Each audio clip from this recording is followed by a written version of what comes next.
حضرت علامہ اقبال نے فرمایا تھا، اپنی ملت پہ قیاس اقوام مغرب سے نہ کر، خاص ہے ترکیب میں قوم رسول ہاشمی۔ اسلامی نقطہ نگاہ کے مطابق دنیا میں صرف دو قومیں یعنی مسلم اور غیر مسلم ہیں، جبکہ دیگر اقوام کے نزدیک قوم کا تصور مسلمانوں سے قطعی طور پر جدا ہے، اور یہی وجہ ہے کہ ہمارے دین میں مسلمان خواہ دنیا کے کسی بھی حصے سے تعلق رکھتا ہو وہ قوم مسلم کا فرد ہے، جبکہ اس سے ہٹ کر قوموں کی تعبیر اوطان یعنی وطن کے حوالے سے کی جاتی ہے، جیسا کہ امریکہ کا رہنے والا امریکی اور فرانس کے باسی کو فرانسیسی کہا جاتا ہے۔ اور اگر ہم اپنی تاریخ سے واقف ہوں تو مسلمانوں کا سیاسی مرکز صرف مرکز خلافت ہوا کرتا تھا، جس کی سربراہی خلیفہ کا منصب ہوتا تھا، جبکہ باقی تمام حکمران خود کو سلاطین کے لقب سے ممتاز کیا کرتے تھے۔ لیکن بدقسمتی سے 20ویں صدی کی پہلی چوتھائی میں جنگ عظیم کے فوراً بعد مسلمانوں کا مرکز خلافت، جو کہ ترکی میں خلافت عثمانیہ کی صورت قائم تھا، کو ختم کر دیا گیا، جس سے امت کی یگانگت پر کیا اثرات مرتب ہوئے سے قطع نظر آج کی اس سر نظر ویڈیو کے لیے ہم خلافت عثمانیہ کے آخری تاجدار کو موضوع سخن بنائیں گے، تاکہ یہ اندازہ ہو جائے کہ جب امت کے عمرہ کردار سے بیگانہ ہو جائیں تو ان کا اپنا انجام کتنا بے وقار اور ان کی سزا صدیوں تک پوری ملت کو برداشت کرنا پڑتی ہے۔ ناظرین، میں ہوں محمود ریاض اور آپ دیکھ رہے ہیں اسپریڈ دی اسلام۔ لیکن اصل موضوع کی جانب بڑھنے سے قبل ہم حسب روایت اپنے اس قافلہ شوق میں شامل ہونے والے نئے دوستوں سے درخواست کریں گے کہ وہ پہلے چینل کو سبسکرائب کر کے ساتھ موجود نہ بجنے والی گھنٹی کی علامت کو بھی دبا دیں۔ معزز خواتین و حضرات، اگر مسلمانوں کے اس مرکز کو ختم کرنے کے لیے فکری طور پر کام بہت پہلے ہی شروع کر دیا گیا تھا، لیکن حجاز میں تیل کی دریافت ہوئی تو اس کے بعد خلافت کی سب سے زیادہ مخالفت بھی اہل حجاز ہی کی طرف سے دیکھنے میں آئی، جس کی وجہ یہ تھی کہ اگر یہ ساری دولت ایک مرکز پر جمع ہو جاتی تو مسلمان نہ صرف عددی حوالے سے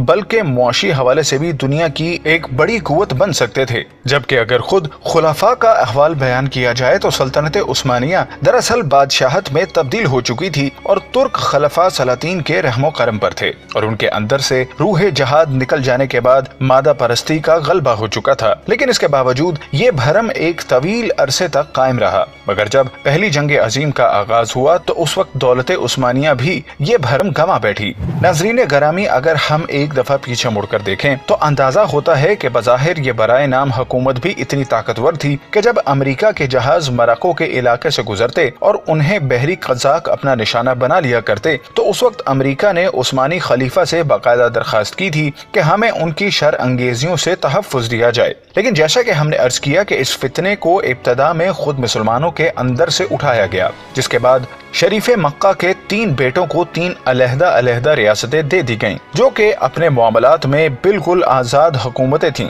مگر اس کے باوجود ابھی تک خلافت کا بھرم قائم تھا۔ اور پھر جنگ عظیم اول میں ناکامی کے بعد جب دنیا کے نام نہاد تھانے داروں نے مسلمانوں کے اس مرکز کو ختم کرنے کا فیصلہ کیا تو آپ حیران ہوں گے کہ اس وقت پوری اسلامی دنیا میں ایک بھی ملک ایسا نہیں تھا جہاں سے اس فیصلے کی مخالفت میں کوئی جاندار آواز اٹھ سکتی، بلکہ یہ صرف ہندوستان کے مسلمان تھے جنہوں نے آزاد نہ ہونے کے باوجود تحریک خلافت برپا کی، اور وہ اس قدر طاقتور تحریک تھی کہ اس میں مسلمانوں کے ساتھ ہندو قوم کا لیڈر مہاتما گاندھی بھی شامل ہو گیا۔ اس تحریک میں یوں تو تمام ہی ہندوستانی مسلمان شریک تھے، لیکن مولانا محمد علی جوہر، مولانا شوکت علی خان اور ان کی والدہ محترمہ اما بی کا ایک ناقابل فراموش کردار ہے۔ یہ وہ عہد تھا جب ہندوستان کے طول و عرض میں یہ نعرہ گونج رہا تھا، بولیں اما محمد علی سے، جان بیٹا خلافت پر دے دو۔ لیکن افسوس باقی امت کی بے حسی کی وجہ سے مسلمانوں کا یہ مرکز ختم ہو گیا۔ جنگ عظیم کے خاتمے کے بعد بغداد اور فلسطین پر انگریزوں کے قبضے کے علاوہ